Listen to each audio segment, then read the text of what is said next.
Bonjour et bienvenue dans la grande interview. Notre invité aujourd'hui est le président du Burkina Faso, le capitaine Ibrahim Traoré. Votre Excellence, bonjour et merci beaucoup d'avoir accepté notre invitation. C'est un grand honneur de vous avoir sur notre plateau. Alors, hier, vous avez assisté au défilé du 9 mai. Quelles sont vos impressions? Alors, bonjour et merci. Donc, nous sommes là, ici en Russie, donc, pour la commémoration du 80e anniversaire donc, de la victoire sur le nazisme. Et comme vous l'avez dit hier, on a assisté donc à la cérémonie, une parade et donc une cérémonie aussi de dépôt de gerbes donc sur la tombe du soldat inconnu. Je pense que c'est très symbolique. Nous avons appris beaucoup de choses au cours donc de ce séjour. Ce n'était pas uniquement une fête, mais c'est une célébration de la victoire d'un nouveau monde. Donc, ça a beaucoup de sens pour nous. Mais la qualité du défilé, qu'est-ce que vous en pensez? Oui, c'est comme je le dis, c'était parfait. Parfait, et ça nous a fait apprendre beaucoup de choses. Et quand on fait défiler les engins qui ont gagné la guerre, c'est-à-dire les T-34 jusqu'aux engins modernes, ça nous montre l'évolution donc technologique de l'armée russe. Et ça nous inspire, nous aussi, à nous mettre au travail pour pouvoir nous développer dans le même sens. Est-ce qu'il y avait certaines choses qui vous ont surpris, par exemple? Surpris, toujours, on est toujours surpris quand on voit l'avancée technologique. Et dernièrement, je pense qu'il y a une nouvelle arme qui a fait son apparition dans l'arsenal militaire russe, Oreshnik, qui donc nous avons pu voir passer. Et je pense que ça, c'est très significatif. Quelle est la signification de votre présence en tant que chef d'État africain? Car on sait bien que les Africains ont apporté leur contribution à la victoire des Alliés dans la Seconde Guerre mondiale. Bien sûr, c'est comme je l'ai dit, les Africains et les soldats donc, soviétiques ont contribué beaucoup à libérer le monde du nazisme. Et si le monde n'était pas libéré du nazisme, on ne sait pas ce que ça allait devenir. Et en suivant donc les événements, j'ai vu que la Russie, elle seule, a perdu 1 million de soldats sur le sol européen en combattant. L'Afrique aussi a donné, nos ancêtres ont beaucoup combattu sur le théâtre européen, principalement en France, en Belgique, en Italie, pour libérer le monde du nazisme. Donc, c'est une histoire commune que nous partageons. Comment s'est déroulée la rencontre avec le président russe? Alors, pour l'instant, nous avons eu des rencontres brèves. Et dans quelques temps, nous allons avoir un long entretien. Et ça se passe très bien. Et vraiment, c'est très courtois, c'est amical, c'est fraternel. Et c'est tout ce qu'on demande donc en matière donc, de nouvelles coopérations dans ce monde. Mais comment décririez-vous l'état actuel des relations bilatérales? Les relations se portent très bien et je peux dire que depuis 2 ans maintenant, les relations ont très bien commencé et nous sommes en train d'approfondir les volets défense-sécurité, mais aussi les volets éducation et plus tard les volets commercial et trucs. Donc nous avons échelonné les différents volets pour qu'on puisse échanger beaucoup, partager beaucoup d'expériences parce que nous avons beaucoup aussi à apprendre sur le volet éducation de la Russie, notamment dans les sciences. Notamment dans les sciences, mais dans quel domaine en particulier? Oui, il y a beaucoup de domaines dans les sciences, que ce soit les mathématiques, la physique, la chimie. Ce sont des domaines qui nous intéressent beaucoup, tant sur le développement de notre industrie militaire, mais aussi dans le développement commercial de notre pays, le développement économique de notre pays. Donc ce sont des volets que nous allons chercher donc à approfondir pour pouvoir mieux nous structurer. Et pensez-vous qu'il y ait une demande au Burkina pour l'enseignement russe? Bien sûr, il y a beaucoup d'étudiants burkinabés déjà ici en Russie, dans des universités. J'en ai croisé ce matin même. Et j'ai même demandé à ce qu'on augmente le nombre d'étudiants ici, que ce soit à travers des bourses russes ou le Burkina qui va donc payer des bourses pour que ces étudiants viennent. Mais l'objectif pour nous, c'est d'implanter des universités similaires au Burkina. Et comme il y a déjà la maison de la Russie, ça va nous permettre d'aller très vite. D'ailleurs, vous venez de le rappeler, aujourd'hui, vous avez visité l'université russe.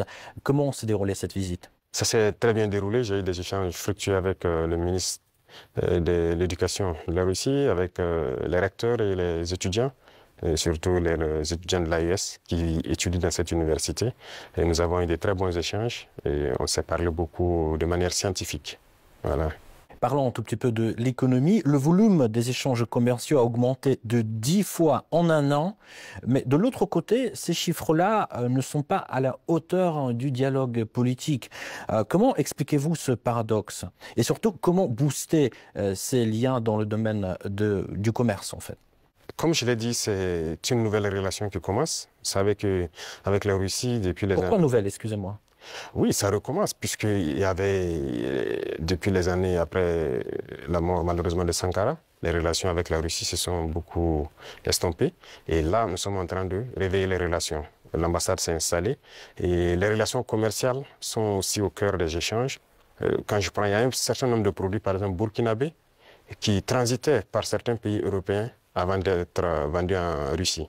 Aujourd'hui, ces produits sont directement vendus à travers donc, des opérateurs burkinabés et des opérateurs russes.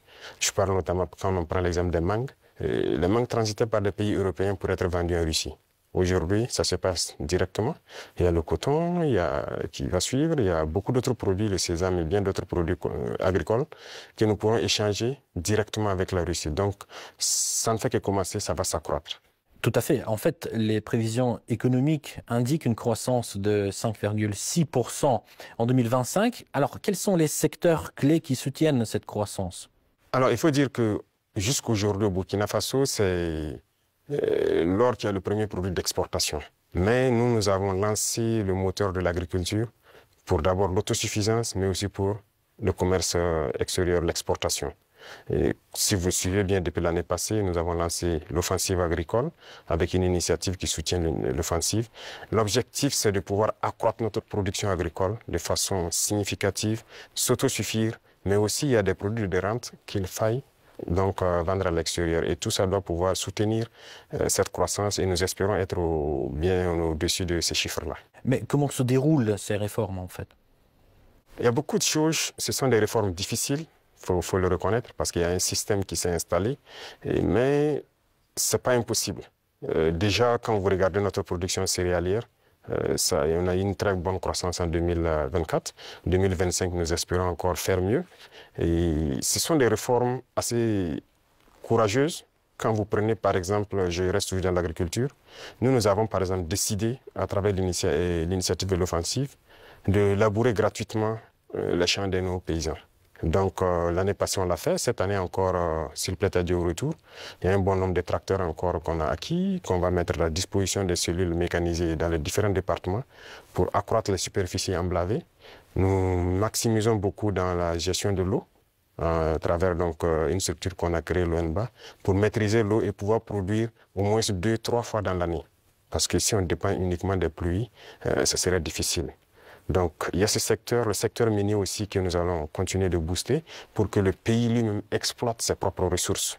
Donc, nous avons commencé à acquérir des mines. Il y a beaucoup de permis qui sont là, que nous sommes en train de développer. Nos ingénieurs ont pu développer les machines nécessaires pour qu'on puisse exploiter nous-mêmes nos ressources.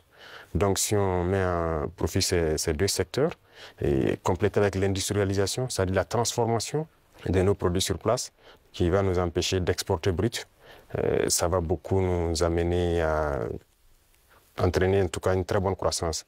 Donc ce sont ces réformes qui sont en cours, l'agriculture, l'industrie et beaucoup de secteurs. Pensez-vous que la Russie puisse apporter son soutien pour la mise en place de ces réformes? Bien sûr, bien sûr. Beaucoup de soutien et rien que la formation technique et professionnelle, c'est déjà une très bonne chose. Si nous payons des industries, il faut bien des gens qui vont les entretenir et les faire marcher. Et la Russie nous aide dans ce volet. C'est pourquoi je dis que nous avons une très bonne coopération avec le ministère de l'Éducation. Ils vont nous permettre de former des techniciens, des ingénieurs qui doivent pouvoir entretenir tout ce que nous faisons, mais créer nous-mêmes nos propres unités industrielles. Donc ça, c'est très important pour nous. Et dans le commerce aussi, comme je l'ai dit tout de suite, avec la Russie, ça se passe très bien. Et il n'y a pas de raison qu'on ne puisse pas approfondir tout ça. Parlons un tout petit peu de la sécurité. Quelle est la situation sécuritaire actuellement dans votre pays et d'ailleurs dans la région? Oui, dans la région, comme vous savez, la situation sécuritaire, en tout cas, nous essayons d'évoluer sur les champs de bataille. Ça, c'est la première des choses parce qu'il y a plusieurs facteurs qui rentrent en ligne de compte. Sur le champ de bataille, il y a de l'évolution. Si on prend de 2023 aujourd'hui, nous avons pu récupérer beaucoup de zones que nous avons pu pacifier. N'empêche que l'ennemi se renforce aussi. Il y a beaucoup de combattants étrangers qui rejoignent le rang des terroristes. Est-ce que vous pouvez préciser, vous parlez de quoi? Oui, les terroristes, ils sont renforcés par beaucoup de combattants étrangers qui viennent d'ailleurs, qui ne sont pas en fait, quand je prends le cas de Burkina, il y a beaucoup de criminels qui sont au Burkina mais qui ne sont pas burkinabés. Il y a aussi des formateurs qui viennent de beaucoup de pays pour les apprendre beaucoup de techniques. Mais quel est leur intérêt? Mais ce n'est pas du terrorisme en fait, c'est de l'impérialisme. L'objectif pour eux, c'est de nous maintenir dans une guerre permanente, qu'on ne puisse pas se développer et continuer à piller nos richesses. Et donc, ils ont tout intérêt à amener des spécialistes dans les mines pour poser divers types de mines, des spécialistes en explosifs. Aujourd'hui, les terroristes utilisent des drones pour faire le combat et tout. Donc, ce sont des professionnels venus donc, de certains pays qui viennent les apprendre tout ça. Tout ça, c'est pour continuer à nous maintenir dans une situation d'insécurité. Mais nous prenons la mesure de la chose, nous nous adaptons à chaque fois à leur mode d'action et nous continuerons le combat jusqu'à récupérer l'entièreté du Sahel. Y a-t-il des pays concrets qui financent ces combattants? Tous les pays impérialistes financent ces combattants. Voilà, ils sont nombreux. On ne peut pas les citer voilà, individuellement. Il y en a qui sont même cachés, qu'on ne peut pas imaginer. Mais ils sont nombreux. Ils sont nombreux. Il y a ceux qui ne sont pas cachés, qui le déclarent ouvertement. Je parle du récent scandale avec le soutien du terrorisme au Mali. Quel regard portez-vous sur ce qui s'est passé en fait au Mali? Oui, c'est malheureux, ils l'ont déclaré ouvertement, qu'ils soutiennent les terroristes. Et nous avons aussi pu remarquer, effectivement, avec un certain nombre de technologies que les terroristes ont pu avoir, que ça vient d'eux. C'est malheureux, c'est très malheureux, mais toujours est-il qu'on ne s'apitoie pas sur notre sort. Et nous avons pris la mesure de la chose, nous allons nous adapter, nous allons les combattre et ils ne pourront pas vaincre. C'est ça le plus important pour nous. Comment se poursuit la coopération humanitaire entre le Burkina Faso et la Russie? Ça se poursuit très bien. Je pense qu'il y a beaucoup d'échanges sur beaucoup de volets. Quand je prends le domaine donc, de la santé, parce qu'on a toujours des déplacés qui sont là. Et quand on dit un camp de déplacés, ça veut dire qu'il y a des situations sanitaires souvent compliquées. Et je pense que les services de santé coopèrent bien pour pouvoir appuyer donc, les services de l'action humanitaire pour pouvoir avancer. Et vous avez suivi en 2023, je pense que la Russie a fait un don de blé au Burkina Faso. C'était uniquement donc destiné donc aux personnes déplacées. Mais nous avons fait la promesse au président Poutine que nous ne souhaitons plus voilà, être ravitaillés en blé parce que nous allons produire le blé. Et je tiens cette promesse parce que nous avons commencé à produire notre blé en quantité pour satisfaire. Donc ce qui veut dire que la coopération sur ce volet-là nous amène nous-mêmes à nous développer, à booster beaucoup de choses pour pouvoir combler les vides. Face aux tensions géopolitiques actuelles, notamment la guerre tarifaire entre les États-Unis et la Chine, comment le Burkina Faso adapte-t-il sa stratégie économique et diplomatique? Alors, ce monde est en perpétuelle mutation. C'est de la folie, souvent, les choses qu'on voit. Et il faut rester aux aguets et pouvoir s'adapter à tout moment. Et ça, c'est très important parce que nous suivons l'actualité. Il y a une bataille économique un peu partout. Mais a priori, nous commerçons avec la Chine sans problème. Nous achetons beaucoup de choses de la Chine et les Chinois aussi achètent beaucoup de choses chez nous. Il y a des entreprises chinoises qui s'installent chez nous, malgré le fait que les gens ont essayé de dénigrer le Burkina Faso. C'est pareil avec la Russie actuellement. Donc tous les pays qui se battent aujourd'hui pour leur indépendance économique, nous essayons de collaborer mieux avec ces pays. Parce que c'est une forme d'oppression de l'impérialisme. Il y a lieu que ceux qui sont opprimés s'unissent pour faire face à cette hégémonie-là. Donc, a priori, on s'adapte à toute cette situation. Monsieur le Président, quel regard portez-vous sur la récente détérioration des relations avec l'Algérie? Alors, vous avez suivi les événements et je pense que tout le monde comprend comment ça fonctionne. Et nous sommes au regret de voir l'incident qui est arrivé à la frontière donc, algérienne avec le drone qu'ils ont abattu. Et il faut le dire clairement, c'est pas amical. C'est pas amical parce que aucun appareil, on n'abat pas un appareil volant comme ça. Lorsque tout le monde connaît le protocole. Donc il n'y a pas à se voiler la face. Si un appareil traverse votre frontière, même s'il rentre sur votre pays, on l'identifie. Les radars permettent de l'identifier. Et on sait il appartient à quel pays. Et il y a les relations diplomatiques pour ça. On contacte l'ambassade et il y a des attachés de défense, il y a beaucoup de mécanismes. On les contacte et ils peuvent confirmer si c'est leur appareil ou pas, s'il est sur le territoire par, voilà, peut-être qu'il a besoin d'aide ou bien il a perdu voilà, l'orientation et tout ça. Parce qu'un appareil peut être en l'air, il peut avoir des problèmes avec la météo, il est obligé de se cacher derrière les nuages, ça arrive très souvent dans nos pays. Donc un appareil rentre, on les demande, ils disent non, il y a beaucoup de couverture nuageuse, mais il y a en tout cas un phénomène météorologique qui l'amène à venir passer. Il peut avoir un problème technique, il peut demander de l'aide pour qu'on le guide à ce qu'il atterrisse. Donc il y a tellement de facteurs qui peuvent faire qu'un appareil se retrouve dans un espace aérien.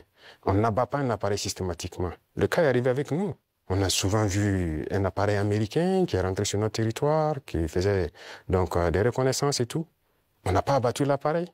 On a pris le soin de contacter l'ambassade américaine, qui ont pris quelques minutes, ils nous ont confirmé que c'est leur appareil et ils ont dégagé l'espace. Donc, on n'abat pas un appareil systématiquement. Donc, c'est un acte délibéré, inamical d'abattre l'appareil et c'est regrettable.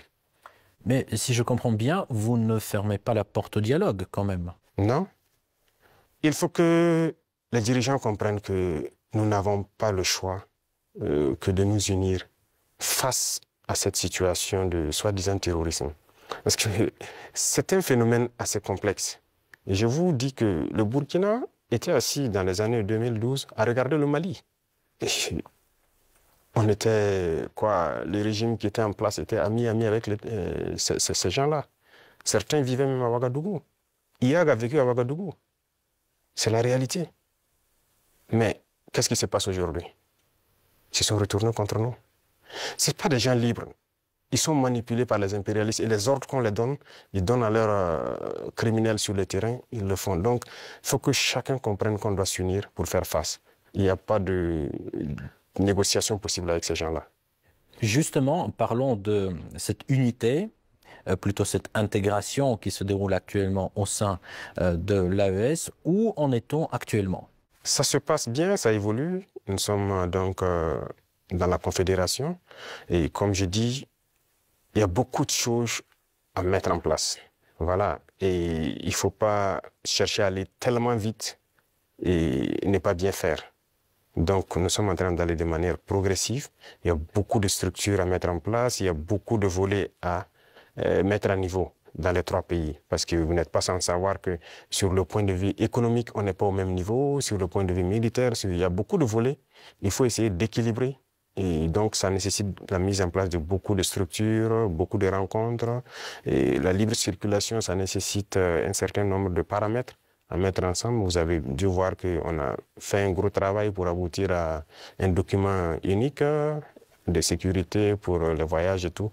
Donc, c'est évolutif. Donc, ça se passe très bien. Justement, j'avais une question sur le volet économique. La création de la devise propre à l'AES est-elle toujours à l'ordre du jour? Oui, c'est à l'ordre du jour, forcément. Et donc, le processus continue. Il y a beaucoup de choses, comme dirais-je, beaucoup de billes à caler avant d'y arriver. Mais c'est forcément à l'ordre du jour. Si on parle de souveraineté, forcément, on a besoin de cette souveraineté-là. Voilà, donc c'est impératif. Peut-on s'attendre à l'élargissement de l'AES? Oui, dans le futur. Mais pour l'instant, comme j'ai dit, nous devons harmoniser nous-mêmes beaucoup de choses, mettre en place vraiment les bases, parce qu'il y aura beaucoup de protocoles additionnels, si vous le constatez, pour harmoniser nos politiques, que ce soit les politiques diplomatiques, économiques, voilà. Il y a beaucoup de politiques à harmoniser avant de permettre à ce que quelqu'un puisse s'ajouter. Mais y a-t-il déjà des pays qui s'intéressent à votre format? Oui, des pays s'intéressent. Voilà. Ils pourront être peut-être, je ne sais pas, pour l'instant, le président de la fédération, c'est le président malien. Il pourra donner son avis sur la question, mais il y a des pays qui s'intéressent, oui. Comment vous expliquez la baisse de l'influence française dans la région? Pas uniquement dans le Sahel, mais aussi dans l'Afrique de l'Ouest, par exemple. Je pense que c'est eux-mêmes qui ont contribué à baisser leur influence. Parce qu'ils ont une conception paternaliste voilà, de nos relations. Et vous voyez, quand vous prenez tout de suite tout ce qu'on fait, tout ce qu'on prend comme initiative, eh bien, c'est la Russie. Et quelqu'un parle, ils sont influencés par la Russie. Tout ce qui se passe, c'est la Russie. Pourquoi ils ont les yeux fermés comme ça? Donc l'Africain n'est pas capable de développer quelque chose. L'Africain n'est pas capable d'inventer, d'innover, de prendre des initiatives. C'est ça que nous combattons. Et tant qu'ils vont continuer de voir l'Africain comme ça, comme un sous-homme qui n'est pas capable de réfléchir, qui n'est pas capable d'innover, capable d'inventer, on ne pourra jamais être amis. Les époques ont changé. Donc c'est la vision même qu'ils ont du noir. Il faut qu'ils arrêtent ça. Parce qu'en nous traitant comme ça, c'est comme s'ils voient le noir comme un sous-homme. Et là, c'est dangereux. Il faut qu'ils changent de langage. Mais en quoi ça se voit, cette attitude? Et regardez dans leurs discours. Regardez dans leurs discours. Même le président français, toujours dans ses discours, les jeunes Africains sont influencés par la Russie. Il le dit. Les médias occidentaux, vous les écoutez souvent, ils ne passent leur temps qu'à mentir. Et regardez aujourd'hui l'AES qui est un modèle qui est en train de se dessiner. Ils ne peuvent pas se lever du matin au soir sans parler du Burkina ou parler de l'AES. C'est impossible pour eux. Et chaque fois, ils cherchent à envoyer des informations pour diviser, pour manipuler la jeunesse. Mais ça ne passe plus. Je pense que les gens sont assez conscients, les gens ont l'œil ouvert. Et vous tous, vous êtes victimes de ces gens-là, la communication. Ce qu'ils font, ce qu'ils disent sur la Russie et tout, on le sait. Jusqu'aujourd'hui, il y a des jeunes Africains qui ont les yeux toujours fermés, qui croient à leurs mensonges. Le récit de la Seconde Guerre mondiale. J'écoutais la dernière fois, quelqu'un disait que à la fin de la guerre, dans les 10 années qui ont suivi, si on demandait en Europe qui a gagné la guerre, les gens disaient c'est la Russie. Mais aujourd'hui, si vous demandez en Europe qui a gagné la guerre, ils vont dire que ce sont les Occidentaux. Par la communication, ils ont réussi à renverser l'histoire. Et l'histoire africaine aussi, ils ont tout manigancé pour faire passer les mensonges. Et ça fait que les jeunes Africains, certains ne connaissent même pas l'histoire de l'Afrique. Qu'est-ce que l'Afrique a fait? Certains ne savent même pas que nos grands-parents ont combattu, ont été mis à l'avant comme chair à canon. Et au retour, ils les ont tués comme des animaux. Est-ce que les gens savent que quand la France expérimentait sa première bombe atomique, ce sont des soldats noirs qu'ils ont mis à côté dans le rayon létal pour voir l'effet que ça fait? Sortons les archives. Tout ce qu'ils ont utilisé contre l'Afrique, c'est terrible. Donc il y a tout ça qu'il faut communiquer pour que les jeunes Africains comprennent, parce qu'il y a beaucoup encore endormis qui continuent de communiquer pour les impérialistes. Ce qu'ils disent de dire, ils le font. Peut-être parce que, voilà, ils les donnent quelque chose, je ne sais pas. Mais l'Africain doit comprendre son histoire, se réveiller. Et donc c'est notre combat aussi comme ça. Quel est le rôle des médias dans ce combat, selon vous? Médias indépendants? De chez nous, vous voulez dire? Les médias devraient beaucoup participer à nous aider. Mais vous voyez que nos médias, même, il y a certains médias qui sont des médias impérialistes. Ils ne sont assis que lorsque les médias européens, lorsqu'ils disent quelque chose, et ils reprennent. Et ils accentuent. Il y a plein de médias dans nos pays qui combattent même les régimes comme notre régime. Et ils passent leur temps aussi à raconter les mêmes balivernes que les médias occidentaux racontent. Mais c'est honteux. Si des Africains se comportent comme ça, c'est très honteux. J'imagine qu'il doit avoir honte de se regarder à la glace le soir. Si tu es payé pour raconter des mensonges sur le noir, c'est très grave. Donc, on est en train de conscientiser. Au Burkina Faso, si vous voyez, actuellement, beaucoup de médias accompagnent la dynamique, participent à conscientiser la jeunesse à travers des débats et tout. Donc, c'est ce que nous souhaitons vraiment pour les médias. Pensez-vous que notre média puisse aussi jouer son rôle dans ce combat? Bien sûr, beaucoup. Il faut jouer un rôle très important parce que, vous savez, je l'ai dit en 2023 à Saint-Pétersbourg, et je le répète encore aujourd'hui, la Russie a contribué à sauver le monde. L'Afrique a contribué à sauver le monde.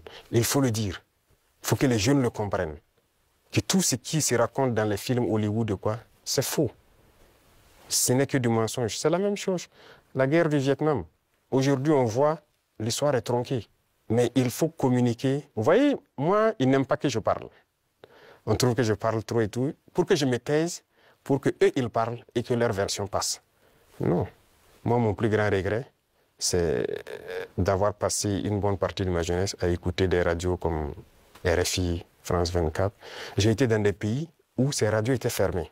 Mais on prenait des applications, on enregistre leur journal pour écouter. Mais à partir d'un moment, il y a un déclic. Et je commence à comprendre qu'ils conditionnent nos cerveaux pour accepter ce qu'eux ils veulent. C'est leur narratif qu'ils veulent qu'on apprenne. Et depuis ce temps, moi je commence à faire la part des choses et j'ai compris que c'est très dangereux ce qu'ils font. Et aujourd'hui, plus que jamais, je me rends compte qu'ils ont conditionné l'esprit, surtout des Africains. Donc vous pouvez participer beaucoup à éveiller les consciences de la jeunesse pour que les gens comprennent comment fonctionne le monde et ne pas se laisser embarquer par ces gens-là. Ma toute dernière question, juste pour conclure sur une note positive, quelles sont les perspectives des relations entre la Russie et le Burkina Faso selon vous?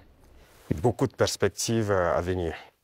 Et comme je l'ai dit, avec la parade que j'ai vue, je pense qu'il y a une très bonne coopération. Parce que c'est bien, actuellement, nous payons du matériel, mais il faut qu'on développe l'industrie militaire, par exemple.